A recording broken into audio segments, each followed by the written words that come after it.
Welcome to the Bitesized podcast. We are very excited to have our own content strategist, Marybeth, with us today. And in addition to having a very creative background in media, Marybeth is also a wonderful musician and performer, translating her skills into a unique talent and ability to highlight clients visually with their branding and content strategy.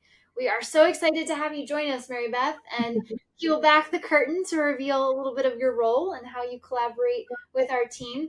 Before we dive into some specific topics, questions that I know we want to chat about, do you mind sharing a little bit about your background and how you got started creating content? Sure, of course. Well, thanks for having me.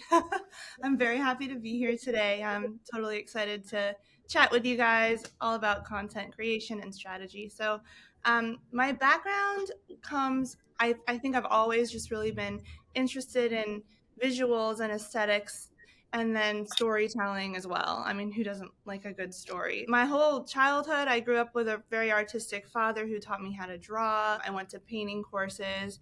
And then I sort of pivoted in my adolescence to music. I got really into the clarinet. I majored in that in college while simultaneously taking art courses. So I had a little bit of each. And then I got more into other instruments and multi-instruments and traveled. I did some tours with Cirque and really got to explore a lot of the world and culture and people. Again, I love stories, so meeting different people from different countries and whatnot has been a big part of my life and why I like to create things and help tell stories. So when I was back getting my master's, I realized how much I love art and started taking some master's level, I guess you would call it communication design. And through that is where I really started meeting people who wanted to just randomly work with me individually, create their websites, create their branding. It was through that I really thought, oh, this could be a really cool career because I can combine these art skills and the storytelling and the music sort of all into one.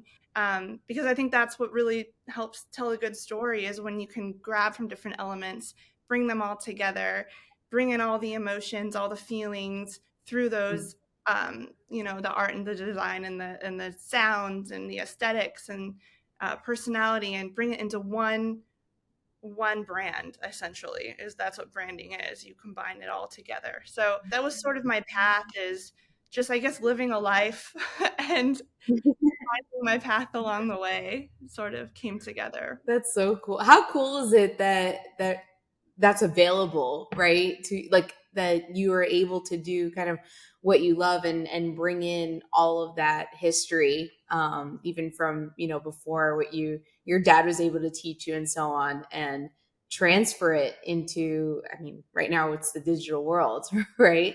Right. So that's so cool. That's awesome. I didn't know that. I didn't know some of those aspects about your history. That's really awesome. Yeah, it is. It's very cool. Just there's no really any written path for anybody. Life just sort of throws things at you, and then you gotta think, oh wow, you know what? I think that the universe is telling me that this is what I should be doing, you know? It is kind of interesting, in sort of your shift from the physical, tangible creation of art to the digital, which is technically still tangible because we hold our phones, but yeah, maybe not. Maybe that's a reach. Um, but you have also seen a shift to, I'm sure, in content online, specifically, graphics, video content, and what people are consuming. And that's something that you always try to draw awareness to for the team. Do you want to talk a little bit about that and some of the journey that digital content has taken over the last couple of years? Well, I remember a time where, when it was just like Facebook and it was just a lot of text and a lot of words and a lot of sharing feelings in the digital world. And there was a time where it was Twitter, and there was, it's again just what can you say to the world in, however, 130 characters or something. And it just didn't allow visuals. And now you have platforms that were strictly created for visuals that you can't even post unless you have a graphic or an image or a video to go with it. It just shows you that, well, and now, of course, Twitter switch so that you can post infographics and videos and whatnot. But that shift in people like to consume things that they can see and that they can feel and that they can relate to, and that's just, there's just so much more than words.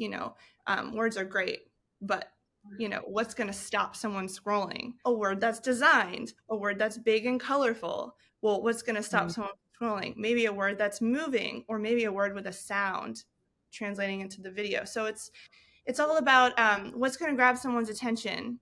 And I think, again, it brings together what the word is, what the word looks like, what the color of the word is, if the word's moving, bringing all the elements together, having a sound with it. It's just it's I guess the study of people and what people relate to and what people want to see or hear, is that sort of change over time. You know what that makes me think of, Mary Beth? And you've spoken to us and even trained us on this before, but you're grabbing people's senses, and people learn different ways too. And this is what you talked about and sort of trained us on. And forget the number, you'll have to remind me the different learning methods and ways that people can absorb information. There's a lot, right? 27 or something crazy, some crazy number like I was going that. to say either 27 or 78. I don't know. Crazy. And it makes me think that if that's the case, then that is why we are seeing this sort of combination of content, 3D, or maybe not calling it 3D, but this multiple sensory element in our content now, if it's visual and oral, but it's also written for people who maybe need to absorb information in a written form. What do you think? Absolutely.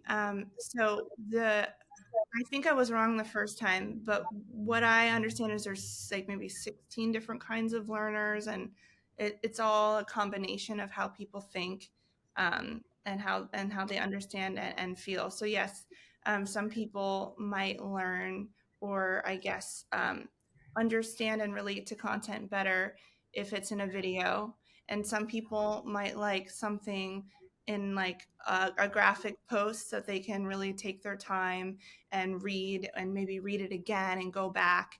And some people like a chart or a graph or a visual. So I think when creating content, it's really important to hit on all of those different aspects, because you never know the kind of learner your audience is or the kind of content that they understand. So again, it's just really having an understanding of a broader reach, and making sure not only what the content is, but how we're putting out the content so that it's easily digestible by everybody.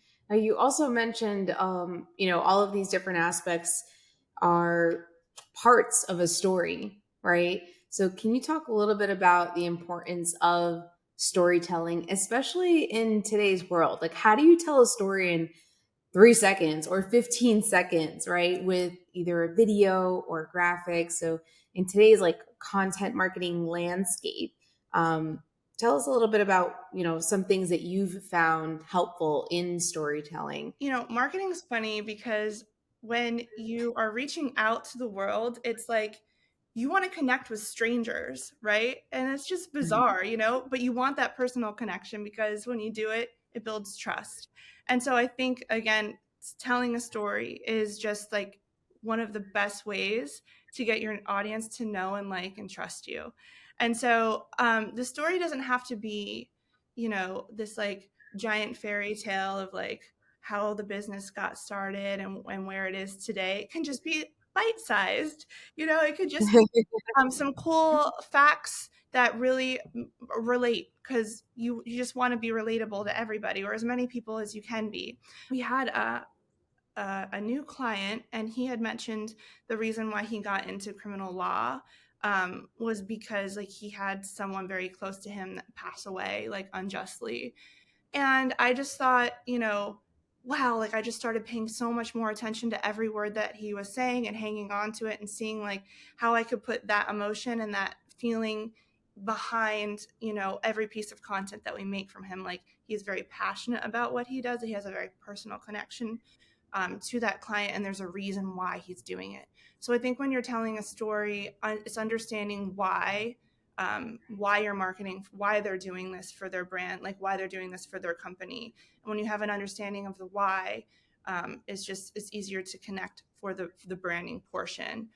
So I wanted to feel like he's very strong and passionate when I was doing his branding, using those colors, making sure we like putting together the right kind of questions for the film agenda that he can talk about why he, got into what he does.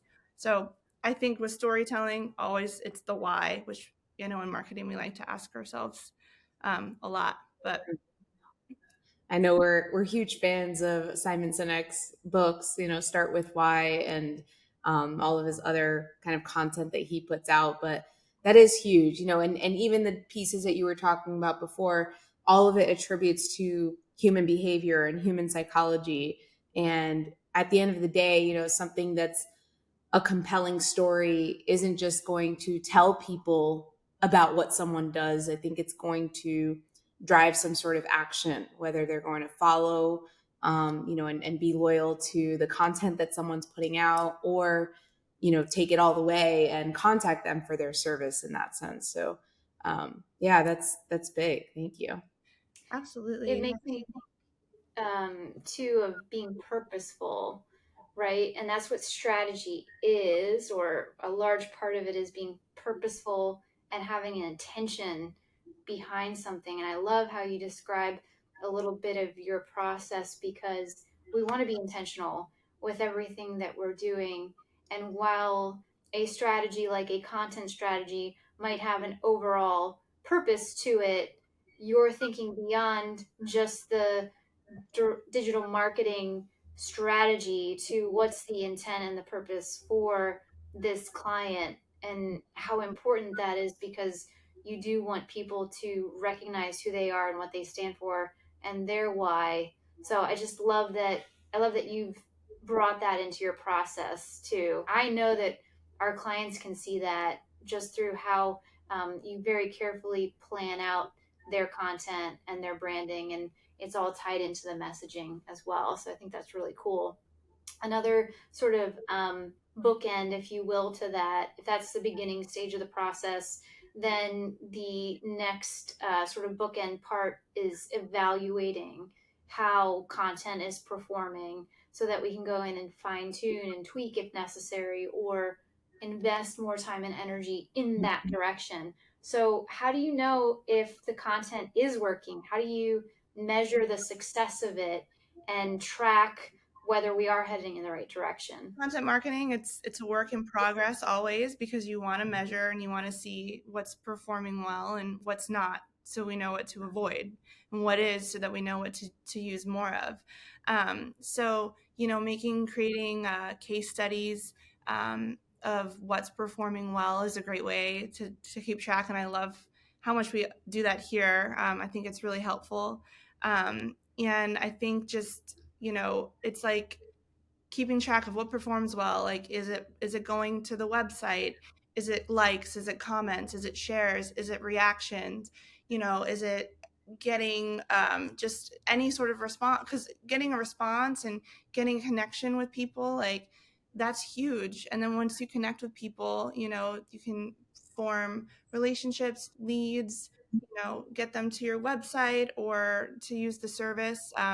It's all about, seeing where it's performing well, how it's performing well, and then we know how to pivot, what to use more of. So just going for that growth, seeing what's working, and it's always going to change. Everything's always changing. Definitely. I mean, social media, it's like the only thing that's constant is change. I mean, I think that's life in general too, but we can definitely relate it to what we do on a daily basis. When we're talking about brand awareness and content that's being created, seemingly there's a lot of people that blow up overnight. But if you look at what was really done, for possibly years, even on YouTube a few years ago, I remember just people putting out content until that one piece hit. And so it's not always about those immediate sales. It's really about being consistent with quality content, to build that audience that stays engaged over time.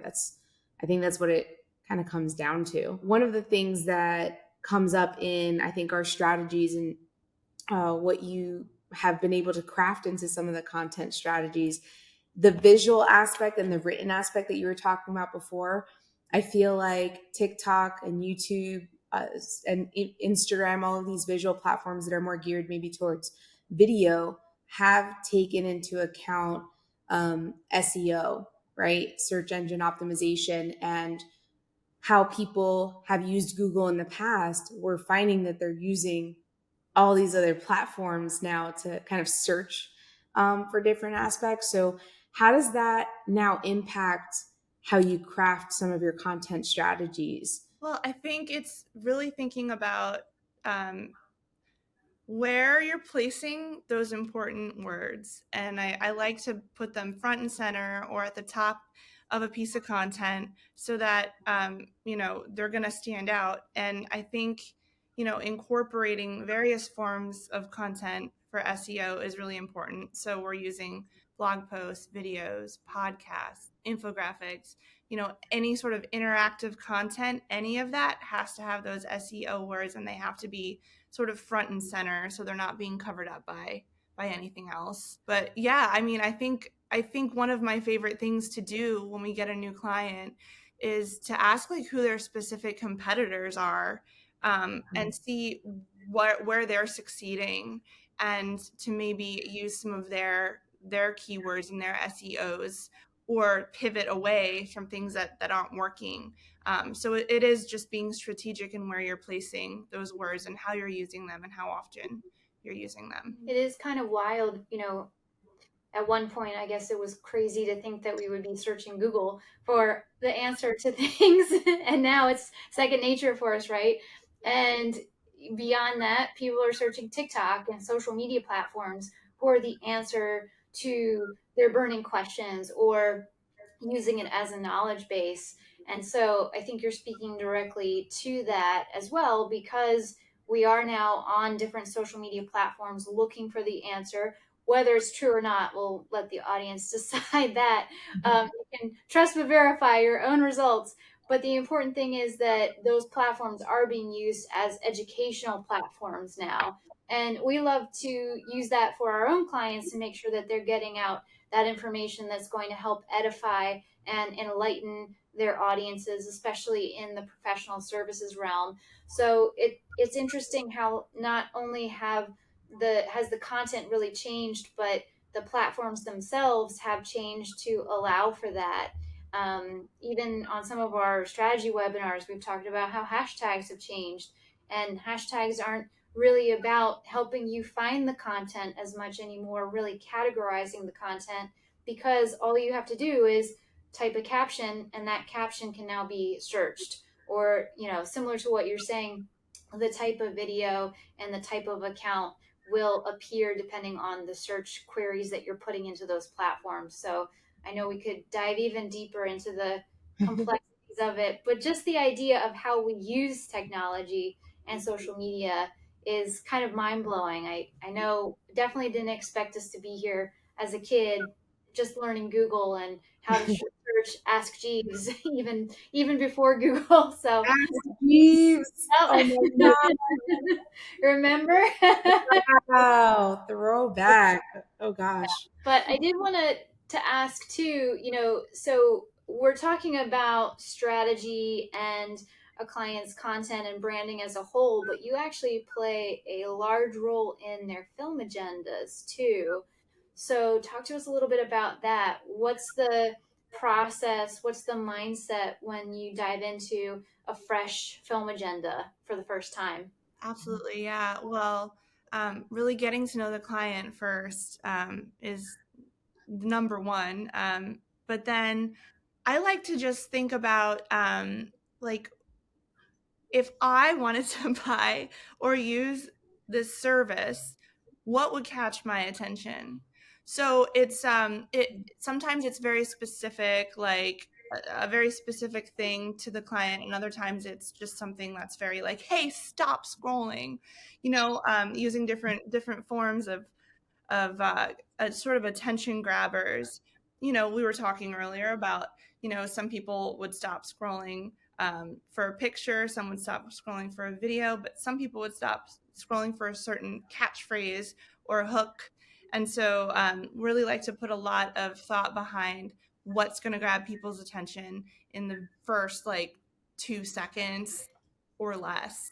After that, creating ideas that are specific to the client for sure. Yeah. Where do you like to go for curation of those ideas or inspiration? I just like to search what's already out there to get inspiration. The internet is just full of so many beautiful ideas, and then you can just pivot them and sort of create your own based off of that inspiration. So I like to see what's working on TikTok for our law clients, and I like to see what's working on Instagram for our mortgage clients, and see what's trending and what is new this week within the different industries, and then see how we can pivot that to our particular clients who we're doing the agendas for, seeing what's new and fresh. And again, things are always changing. So, and you don't have to, rewrite, everything. We all take ideas from each other. It's like, I feel like we're artists, and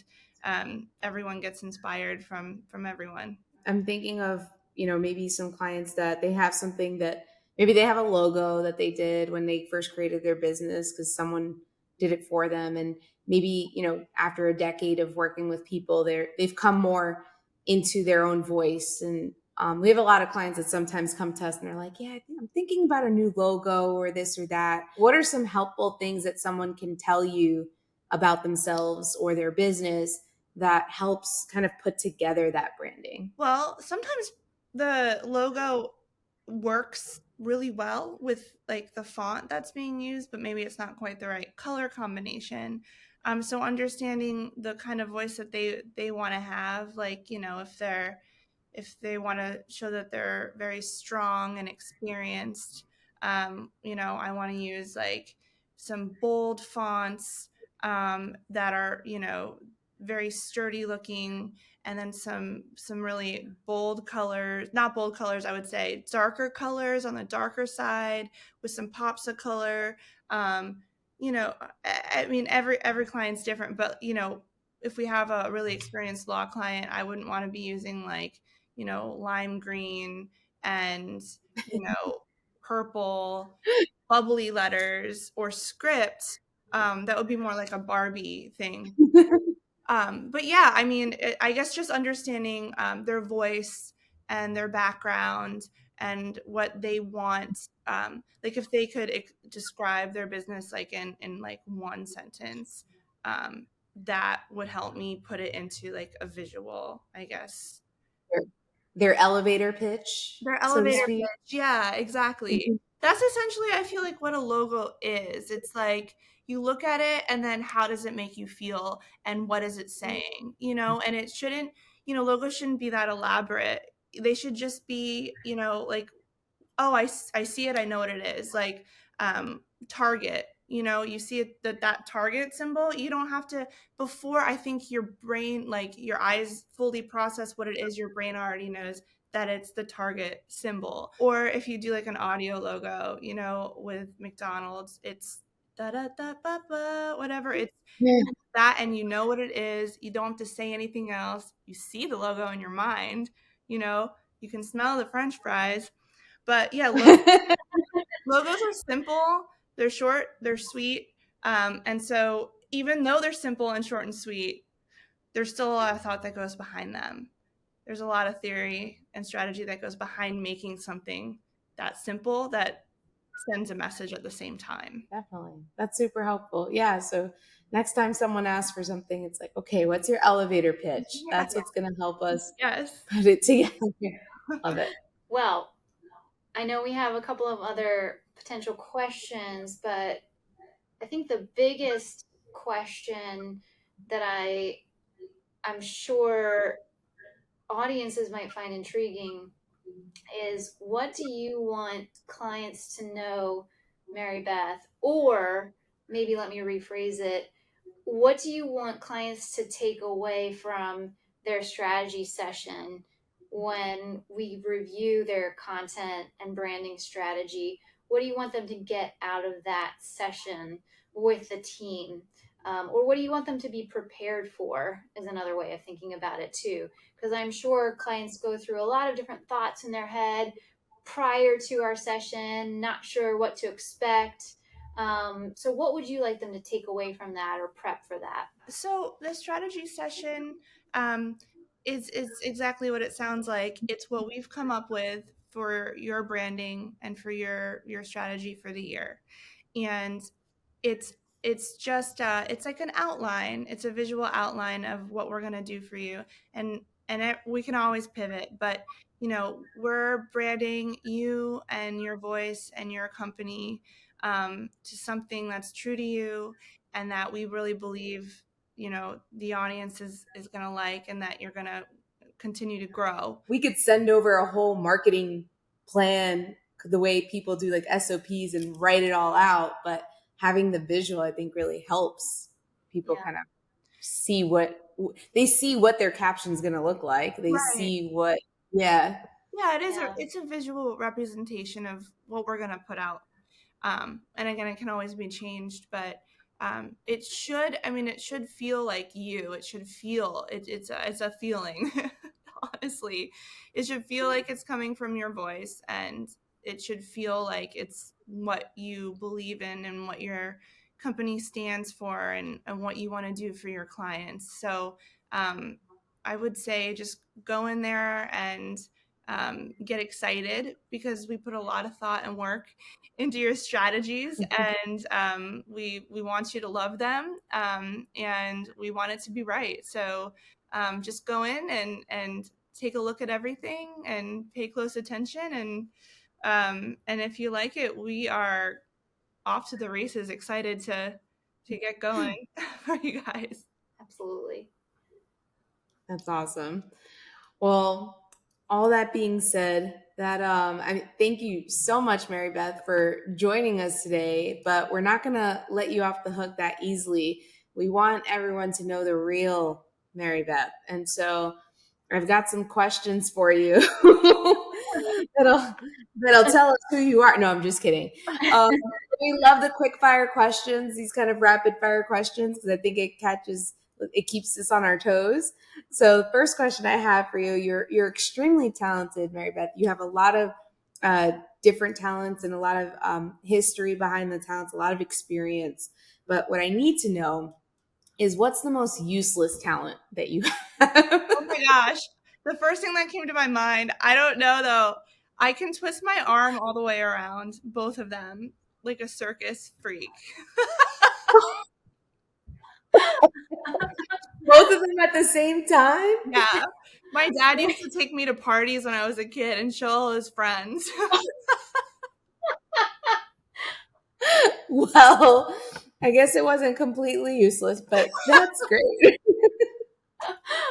Wow. I'm going to see the next one. If you had to pick a theme song every time you walk into the room, what's your theme song? This is too hard. I know. We just asked this question to someone who knows probably a million more songs than I do. This probably isn't fair. Probably the "You Can Call Me Al" by Paul Simon, just because I try to always. It's the I love that when I'm walking around. I just want to be in a good mood. It just puts me in I don't know, I'm ready.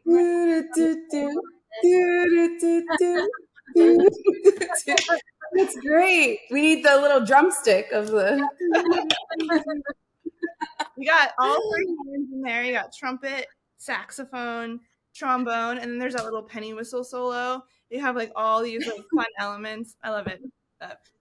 We're going to throw this on as the soundtrack to this podcast. Yeah, the intro and outro, please. All right.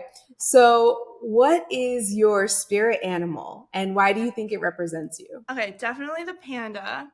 I always love pandas. Well, I love the black and white contrast, but what I love the most is that they literally just eat and sleep all day, but they fall. They fall all the time for no reason, and that's me too. I mean, everywhere I go, my friends are like, Marybeth, watch out. Marybeth, watch your step. Marybeth, don't trip. Good thing you sit for work.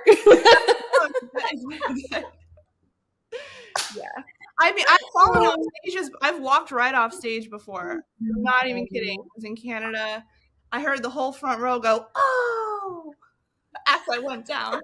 I like grabbed the curtain. Yeah.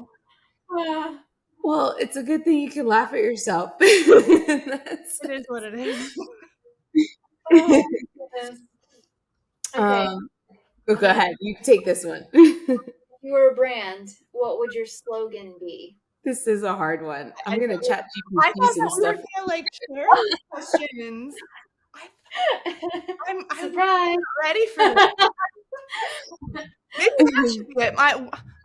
I'm not ready for this. Maybe that's Well, for anyone listening, just know that Marybeth is always ready for your strategy. So I am always ready for that. Awesome.